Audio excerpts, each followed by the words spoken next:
I'm super excited to have all our partners, including Avi and DeepBridge, to come on stage, have a panel with us later on. And we're super excited to have those potential deployments on Andromeda as soon as possible.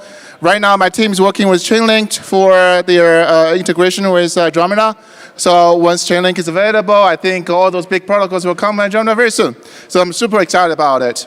But I don't know if everyone is aware, and I mentioned in Chainlink's panel, right now, Metis Andromeda is the cheapest L2 available in the market. Yay! We are the cheapest, yes. It doesn't mean that we are cutting corners. We are very, very serious about security. I've written some papers regarding the optimistic data availability. There are definitely sacrifices and trade-offs that we have to do, but security is still the topmost concern that we have.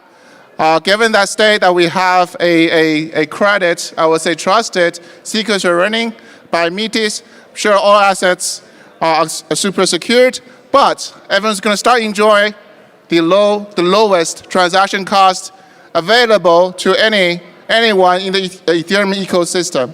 I don't know if you tried on Andromeda network at all, a Ether transfer or Metis transfer, I think cost 4 cents right now. A unit swap or swap operation costs 15 cents.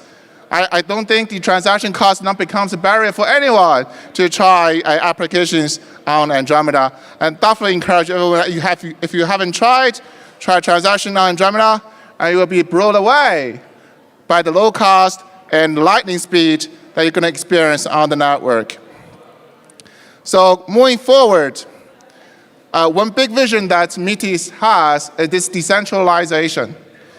So one thing I do want to stress is Metis is not just about optimistic rollup. We are not just offering L2 solution. Our vision is to bring Web3 to mainstream. And that's what we're trying to do.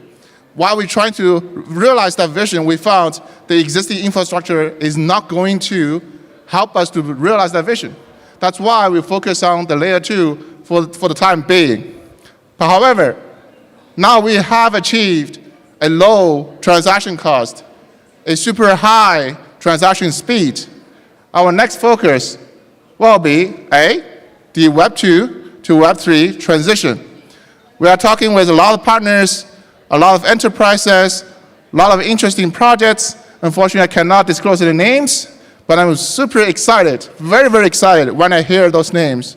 And next week, I'll have some meetings with some reputable partners, and those famous names you may hear of every day, and they're looking to bring their projects or bring their new ideas to Metis Andromeda because our superb infrastructure and superb ecosystem support.